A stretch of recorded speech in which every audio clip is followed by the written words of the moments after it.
Assalamualaikum warahmatullahi wabarakatuh. Sebelumnya selamat datang di pertemuan setelah UTS. Jadi pertemuan ini akan membahas pengukuran posisi vertikal. Jadi sebelumnya kita sudah membahas terkait bagaimana cara menentukan atau pengukuran posisi horizontal XY. Nah, di sini saya akan membahas terkait posisi vertikal.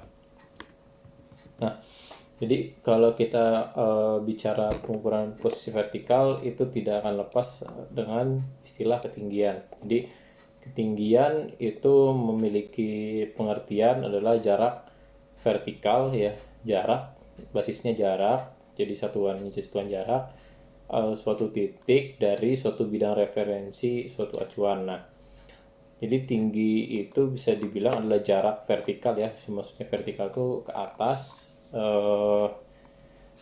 yang diukur dari suatu acuan tertentu. Misalnya jika kita bicara tinggi badan, itu kita acuannya itu lantai ya, atau kaki kita. Jadi ketinggian itu kita tarik ke arah atas, atau ketinggian vertikal. Nah, itu adalah pengaturan ketinggian. Oke, kali ini kita akan bahas terkait ketinggian yang ada pada daerah topografi. Nah, ini saya akan membuat ilustrasi, semisal kita mempunyai suatu daerah gunung, ya, pegunungan.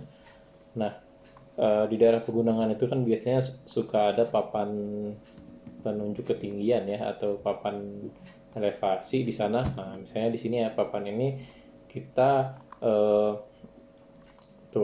kita lihat di papan itu misalnya ketinggiannya adalah 821 mdpl. Ya, biasanya kita sering mendengarnya ya, mdpl itu meter di atas permukaan laut. Nah, prinsip ketinggian ini kita akan bahas terkait sebenarnya di atas permukaan laut itu seperti apa. Nah, ya, jadi biasa kita tahu kan biasanya di atas permukaan laut ya, tapi sebenarnya itu apa? Nah, akan kita bahas. Nah, seperti kita ketahui, sekarang mungkin kita sering menggunakan alat yang namanya GPS ya, Global Positioning System. Menggunakan handphone, menggunakan ada handheld itu. Nah, dari GPS sendiri kan kita bisa langsung tahu nilai X, Y, dan Z. Z-nya itu ketinggian ya. Nah, semisal kita melakukan pengukuran ketinggian di daerah yang sebenarnya rata ya dari papan tersebut, misalnya elevasinya sama rata. Nah, misalkan kita melakukan ketinggian menggunakan GPS yang GPS geodetik ya. GPS geodetik ini tipe GPS yang paling akurat. Akurasinya bisa sampai milimeter, jadi tidak mungkin kesalahannya tidak mungkin besar ya. Nah, hasil dari GPS itu kita dapat 827 meter dari permukaan laut. Nah, di sini mungkin ada perbedaan sekitar 6 meter.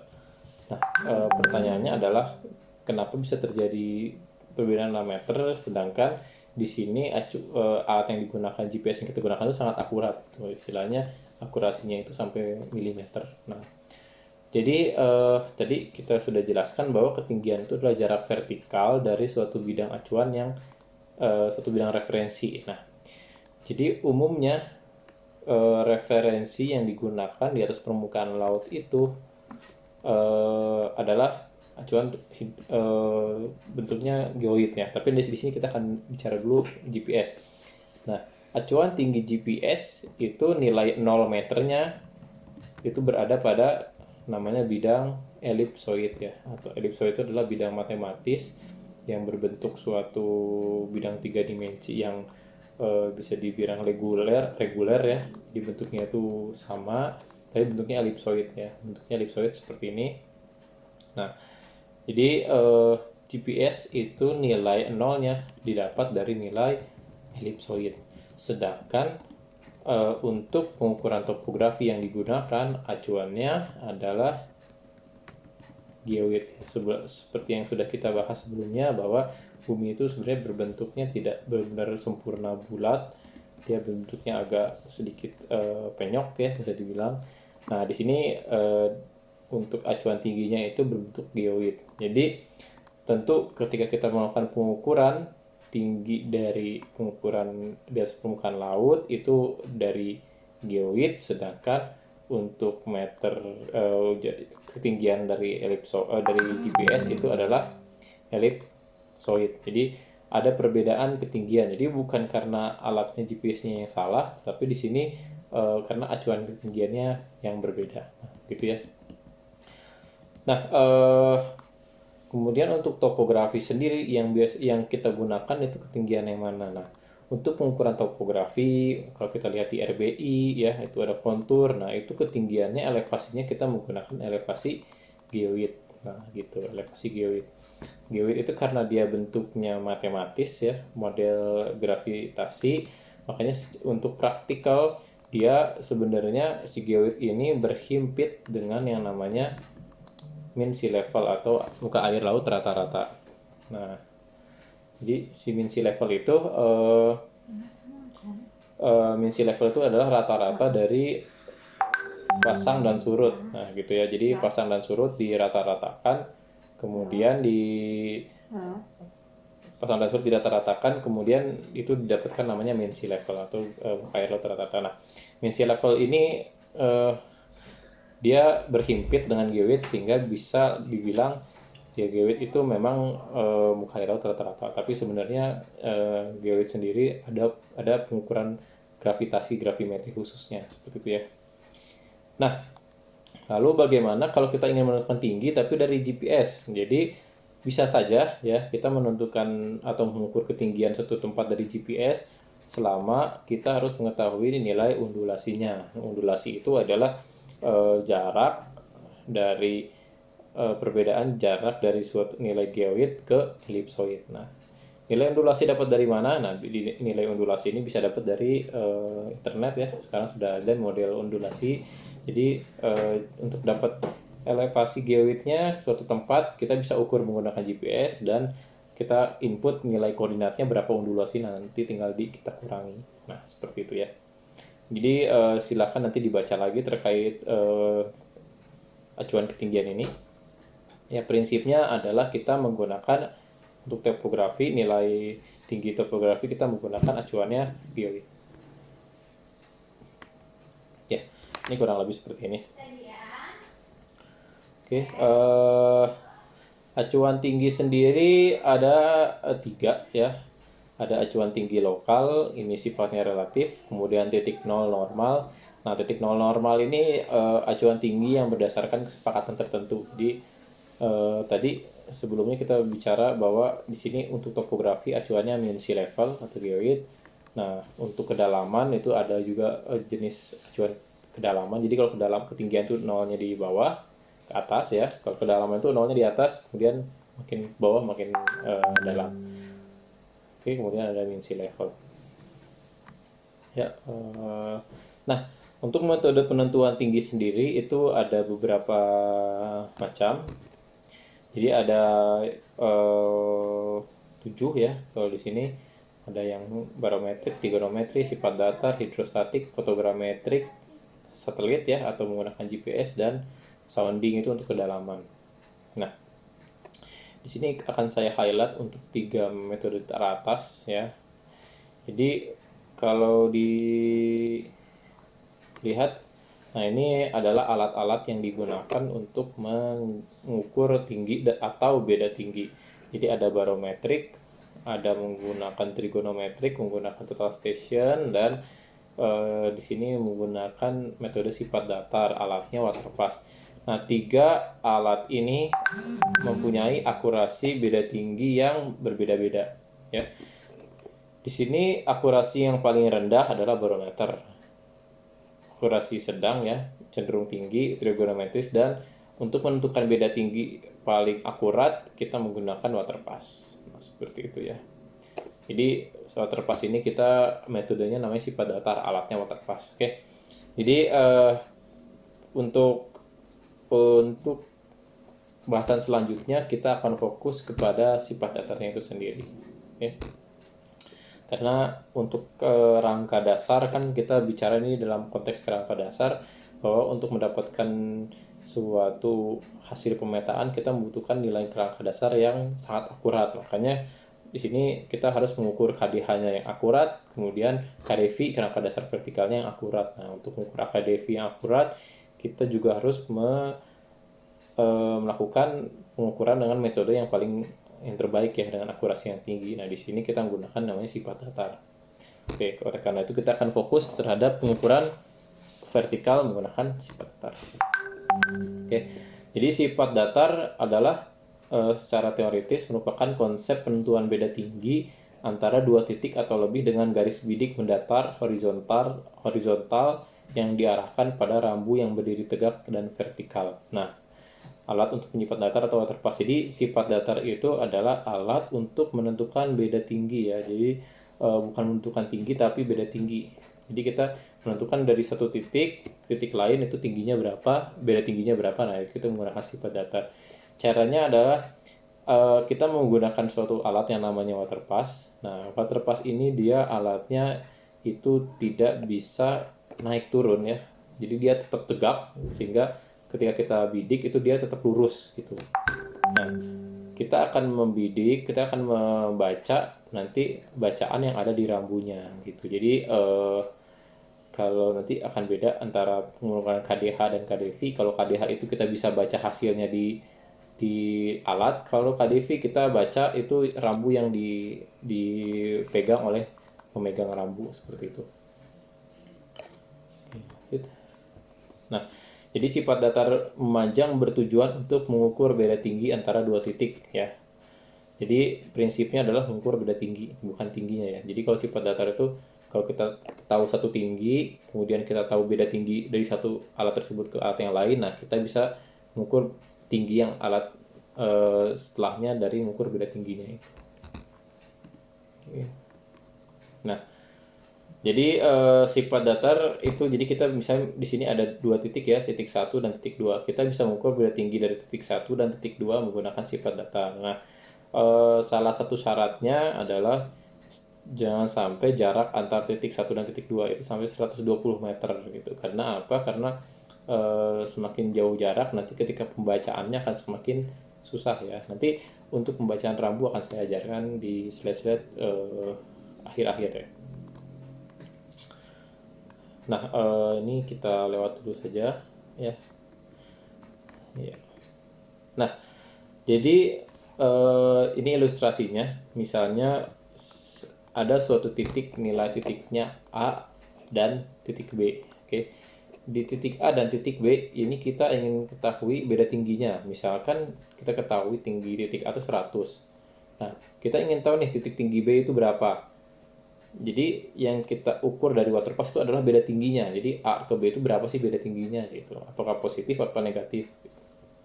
Nah, caranya adalah di A dan B itu kita berdirikan namanya rambu ukur. Nah, rambu ukur.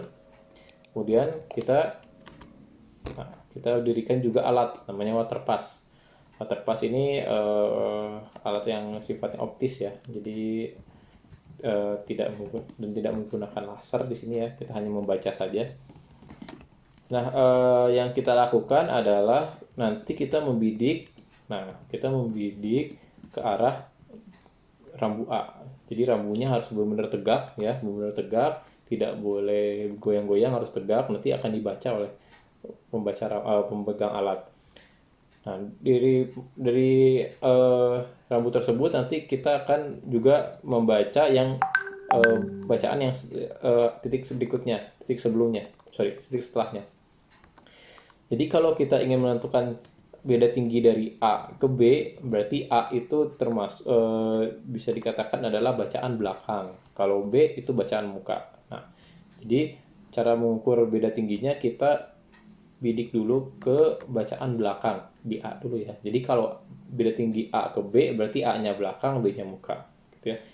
Kalau beda tinggi dari B ke A berarti kebalik ya, belakangnya B, mukanya A. Nah, di sini kita ukur dulu atau kita bidik dulu bacaan belakang di A. Nah, kemudian kita bidik bacaan mukanya di B. Nah, bacaan itu seperti apa nanti kita akan belajar, oke? Contoh misalkan ketika kita di bacaan belakang kita baca bacaannya adalah 1450. Nah, di bacaan muka 1620. Nah, di sini bacaan yang dimaksud adalah bacaan benang tengah ya. Nah, cara menentukan beda tingginya itu sangat sederhana. Jadi, menentukan beda tinggi sama dengan bacaan tengah belakang dikurangi bacaan tengah muka. Nah, di sini bacaan tengah A dikurangi bacaan tengah B. Sehingga kita masukkan angkanya 1450 dikurangi 1620 sehingga delta AB-nya sama dengan minus 170 mm.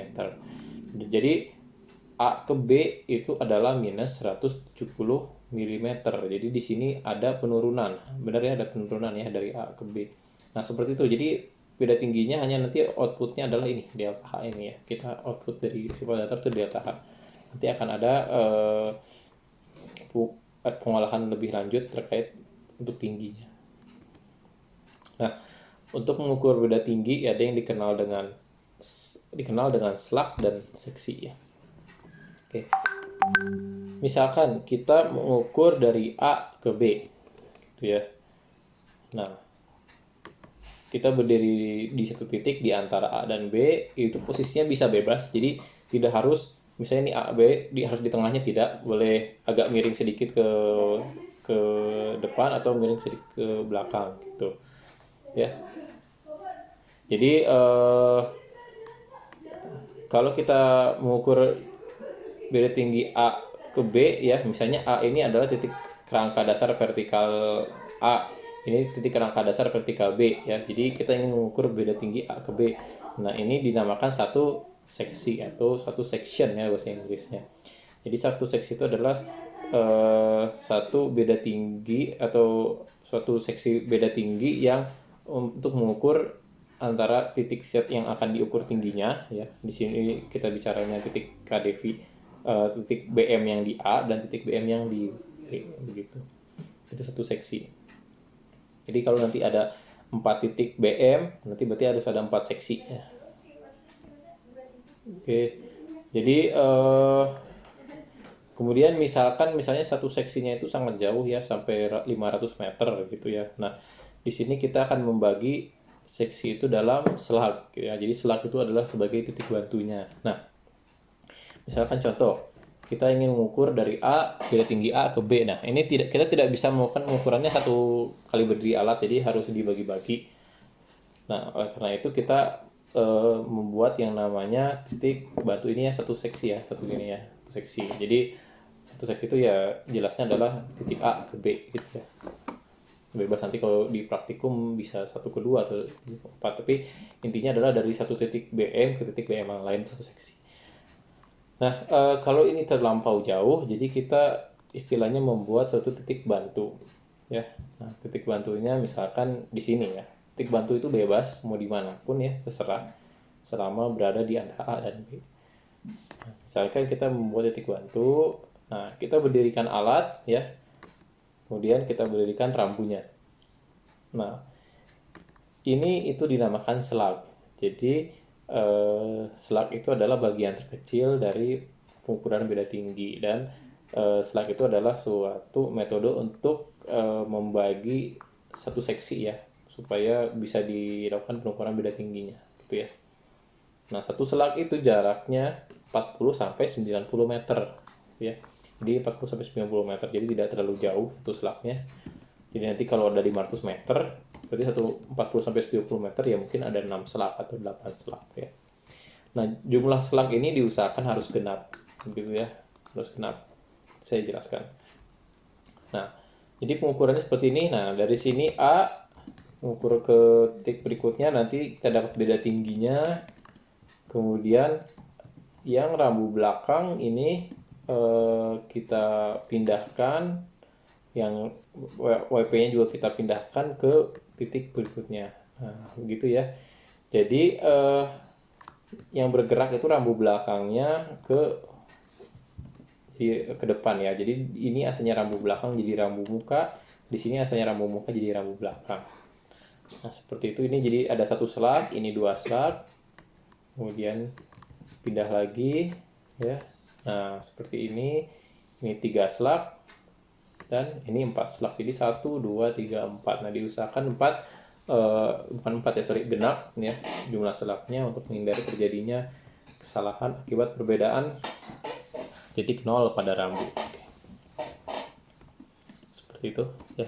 Jadi itu selak. Jadi kita seperti membagi-bagi pengukuran beda tinggi ya. Nah, tadi kalau kita perhatikan posisi rambunya itu melompat ya, dari sini langsung ke sini dan dari langsung ke situ. Nah, itu dinamakan lompat katak. Jadi pergerakan lampu itu tidak dua-duanya bergerak, tapi hanya satu saja yang bergerak. Itu pun lompatnya seperti melewati ya. Jadi tadi yang asalnya yang di sini yang tidak dilewati itu nanti hanya tinggal digeser saja seperti itu. Oke. Tinggal diputar, maksudnya diputar. Nah, rumus untuk beda tinggi di slug adalah benang tengah belakang dikurangi benang tengah muka. Nah, begitu ya.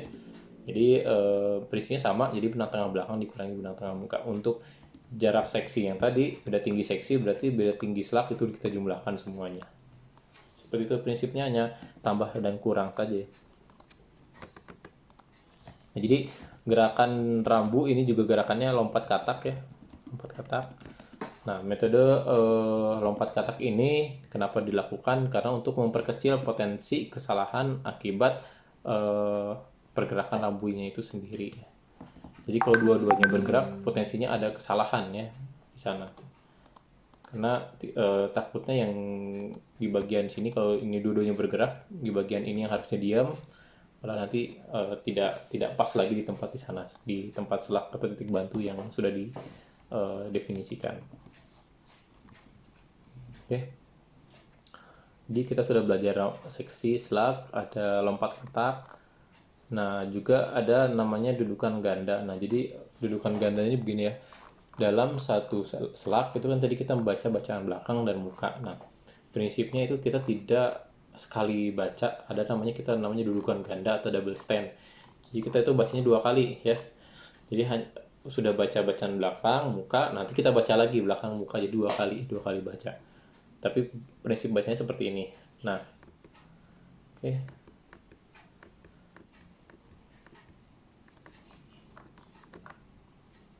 Jadi misalkan kita punya suatu daerah ya, dari A ke B. Nah, kita berdirikan alat waterpass, kemudian ini stand 1 namanya. Kemudian di sini kita baca ke belakang seperti biasa. Nah, di bacaan belakang ini kita baca benang atas, tengah, dan bawah. Kemudian kita putar alatnya ke muka. Bacaan benang atas, tengah, dan bawah. Nanti ini kita akan pelajari. Kemudian setelah dibaca bacaan atas, tengah, dan bawah, kemudian standnya kita ubah ya. Standnya kita ubah atau kita gerakan sedikit atau kita pindah sedikit ya. Jadi asalnya di sini pindah sedikit saja, itu stand 2. Nah, kita bacaan belakang lagi, tapi yang dibaca hanya benang tengahnya saja. Jadi tidak usah atas, tengah, bawah, di sini benang tengahnya saja. Kemudian di sini juga benang tengahnya saja, gitu ya. Jadi di sini 2 kali baca. Tujuannya apa double stand? Tujuannya adalah kita di sini bertujuan untuk mengontrol hasil bacaan kita. Jadi kalau nanti beda tingginya ternyata kita salah ukur, atau di lapangan itu ada faktor-faktor yang membuat misalnya si surveyor tidak fokus itu. Nah, dengan bacaan 2 kali bacaan dengan 2 kali stand itu bisa meminimalisir adanya kesalahan-kesalahan tersebut gitu ya. Kita butuh data yang sangat teliti ya, karena KDV ini kita membutuhkan akurasinya sampai milimeter. Kemudian ada pengukuran pulang dan pergi. Jadi pengukuran pulang dan pergi itu pengukuran yang dilakukan pergi dan pulang. Jadi dari A ke B, nah nanti diulang lagi dari B ke A. Jadi 2 kali lagi ya. Pergi dan pulang. Pergi dulu ya, bukan pulang pergi. Pengukuran pergi pulang. Dan pengukuran pergi pulang ini harus dilakukan dalam 1 hari. Jadi kalau A ke B itu setengah hari, nah setengah hari berikutnya A ke B, misalnya dari jam 7 sampai jam 12 itu A ke B.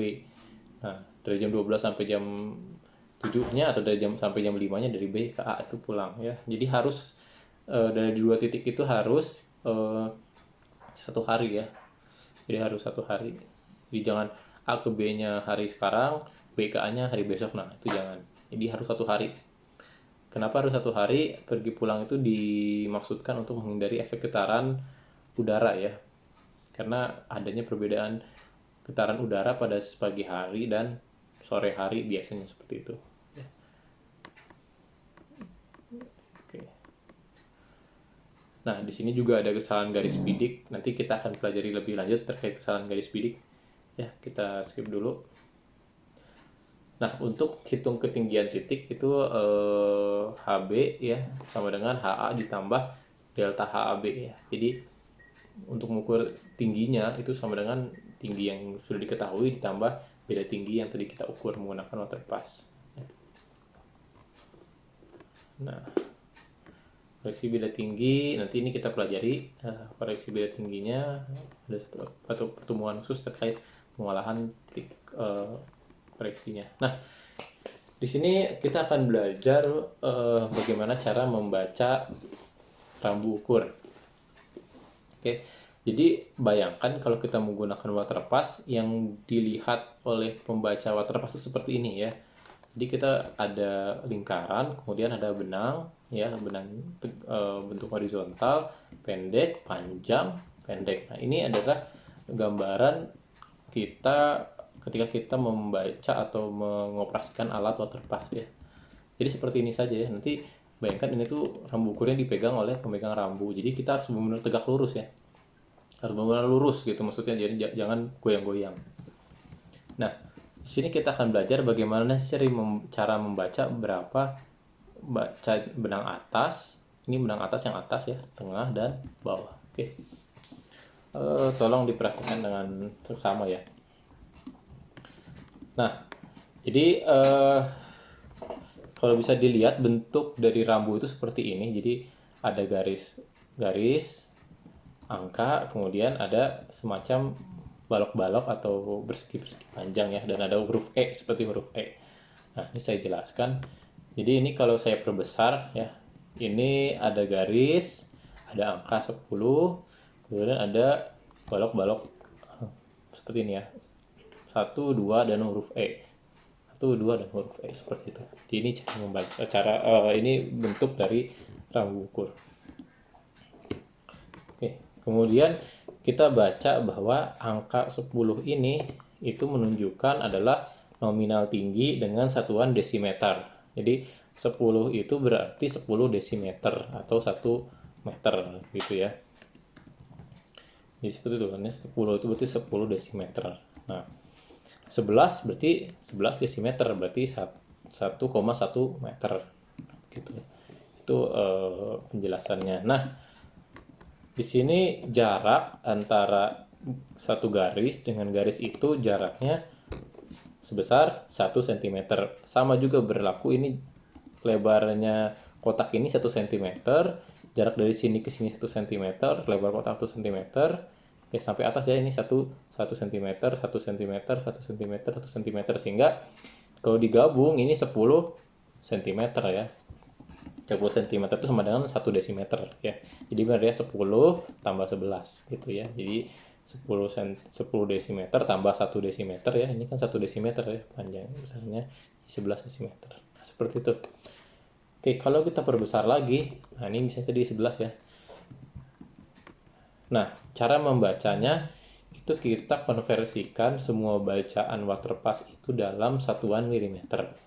Nah, jadi begini, kita baca 11 itu jadi 1100 ya. Jadi maksudnya 11 itu kan 11 desimeter itu sama dengan 1100 mm ya. Nah, kalau ada garis yang pas di sini berarti 1100 ditambah 00 ya, 00 mm.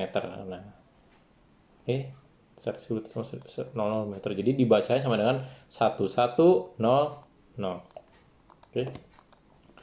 Kemudian lanjut. Nah, kalau di sini ini kan jaraknya 1 cm ya atau 10 mm. Jadi bacanya 1100 ditambah 10. Jadi sama dengan 1110 mm. Oke. Kita lanjutkan, ini naik ke atas ini. Kalau daerahnya di sini nanti ada garisnya bersinggungan di pas di atas. itu sama dengan 1100 tambah 20 ya. 20 ini kita buat dalam milimeter semua ya.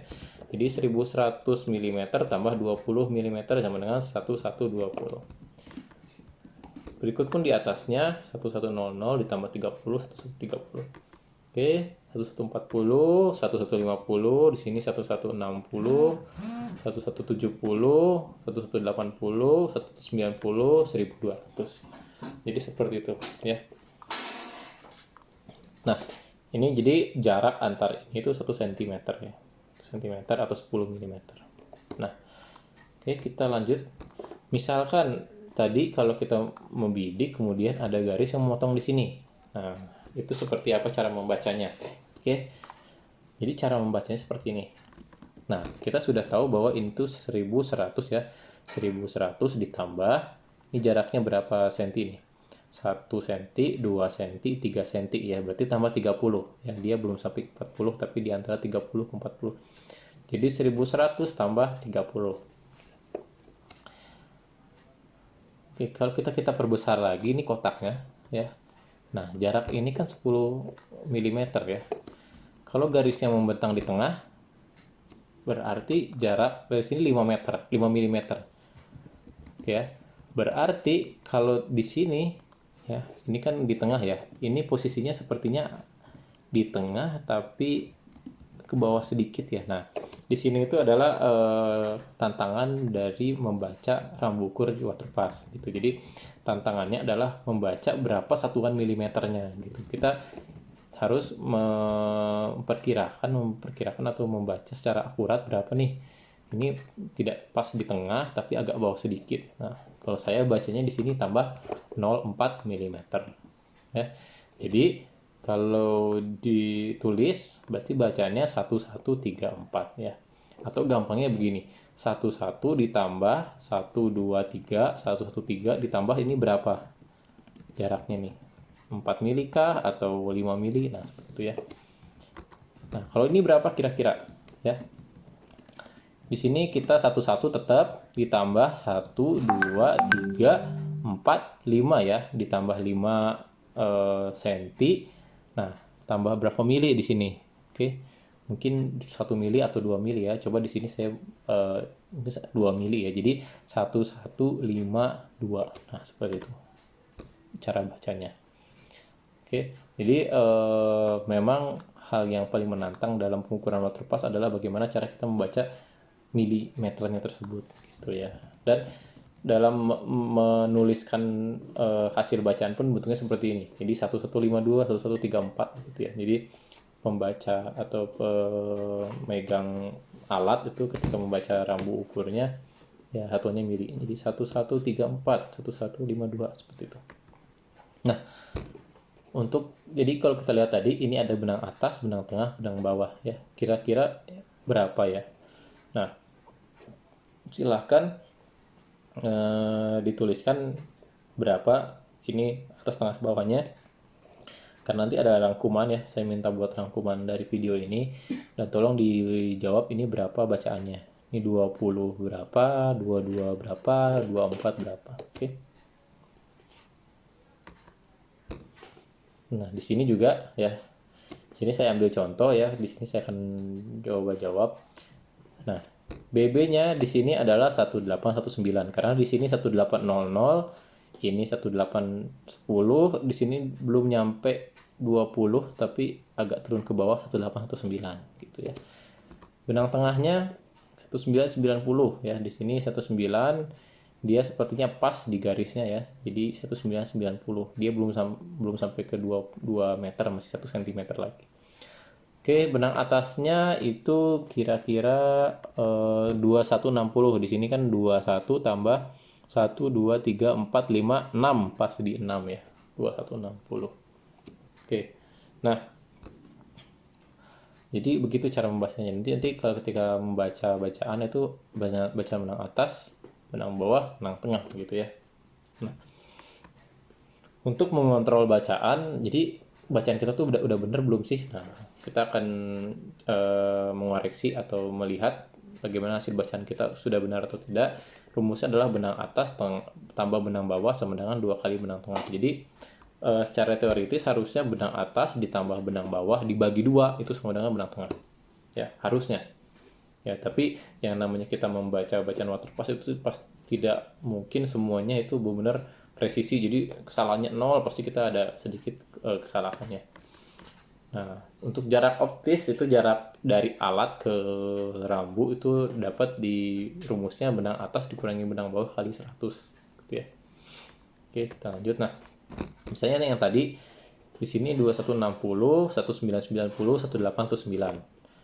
Saya ingin mengecek nih benar tidak bacaan saya ini ya gitu ya. Kemudian cara mengeceknya adalah tadi benang atas tambah benang bawah bagi 2 sama dengan benang tengah. Kemudian saya masukkan di sini 2160 ditambah 1819 dibagi 2. Itu harusnya sama dengan 1990.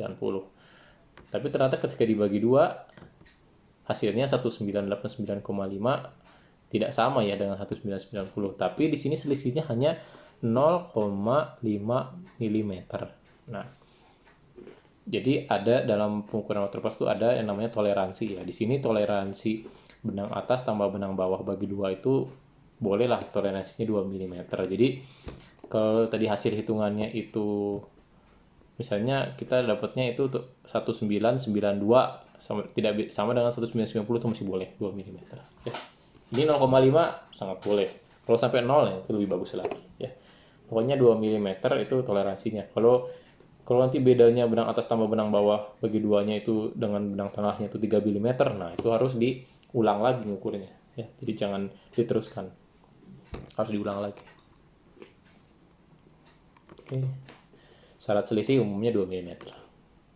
Nah, jadi cara pengukuran waterpass itu seperti apa ya? Jadi cara pengukurannya kita tadi ya, kalau kita ada 2 rambu ukur, 2 titik, kita letakkan 1 titik di A, misalnya 1 titik di B, gitu ya. Kemudian kita baca, kita tegakkan dulu alatnya di antaranya, kemudian kita baca, kita centering ya, kita setting dulu alatnya. Nah, setelah itu kita baca bacaan belakangnya. Nah, baca bacaan belakangnya ke belakang ke A berarti yang kita baca benang atas, tengah, dan bawah.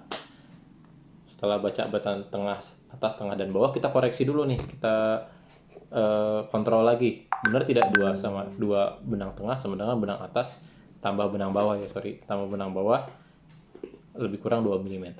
Kalau tadi 2 mm sudah masuk, berarti bisa langsung kita ukur ke bacaan muka ya. Kalau belum 3 mm, kita baca lagi, baca ulang.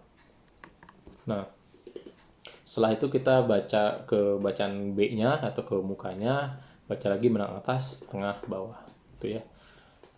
Nah, setelah itu selesai, alat jangan pindah dulu ya. Alatnya kita geser dulu alatnya untuk stand 2, geser sedikit saja ya dari yang sudah ada, geser sedikit.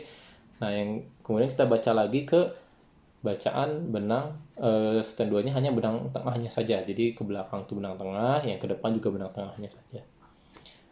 Nanti kan ada beda selisih ya, selisih bacaan di beda tinggi di stand 1 dan stand 2. Selisihnya itu juga 2 mm gitu ya. Jadi selisihnya itu tidak boleh lebih dari 2 mm. Misalnya di stand 1 nih bacaan benang tengahnya, benang tengah belakang dan mukanya beda tingginya adalah 50 mm. Nah, di stand 2 ketika kita baca stand 2 benang tengah belakang dikurangi benang tengah mukanya itu 53 mm, berarti yang satu beda tingginya 50, yang satu beda tingginya 53, nah itu kan berarti lebih dari 2 mm, itu harus diulang lagi. Oke, yang diulangnya itu yang stand 2-nya diulang, ukur lagi stand 3. Kalau nggak masuk lagi berarti ulang lagi dari awal. Oke, jadi kita di sini memang banyak syaratnya supaya apa? Supaya mendapatkan nilai akurat, nilai beda tinggi yang akurat seperti itu. Oke, jadi ini tips ya. Kemudian kalau kita itu selak, jadi kemudian lompat ke atas, kemudian mengukur beda tinggi lagi sampai A ke B-nya terbaca ya, misalnya kalau butuh selak. Nah, saat pengukuran satu selang itu rambu jangan sampai tergeser ya. Jadi jangan sampai berpindah tempat, makanya kenapa harus lompat ke atap. Jadi rambu yang tetapnya itu sebisa mungkin dibalikan saja, jangan diangkat gitu ya. Saat pembacaan rambu, agar rambu yang dibaca jangan sampai bergerak miring, jadi rambunya harus tegak. Saat perpindahan rambu depan hanya dan harus diputarkan. Jadi yang tadi ya, kalau lompat ke atas kan yang satu rambunya diem, itu diputarkan saja. Dalam satu seksi itu pengukurannya genap dan titik akhir pengukuran siang hari. Jadi harus dilakukannya pergi pulang. Jadi A ke B, B ke A. Prinsipnya sama aja, semuanya sama ya. Jadi itu terkait pengukuran, sedikit terkait pengukuran water pass. Nah, kemudian nanti tolong dibuat rangkumannya dalam dua halaman maksimal ya, terkait apa yang sudah dipelajari di video ini. Oke, terima kasih semuanya atas atensinya. Assalamualaikum warahmatullahi wabarakatuh.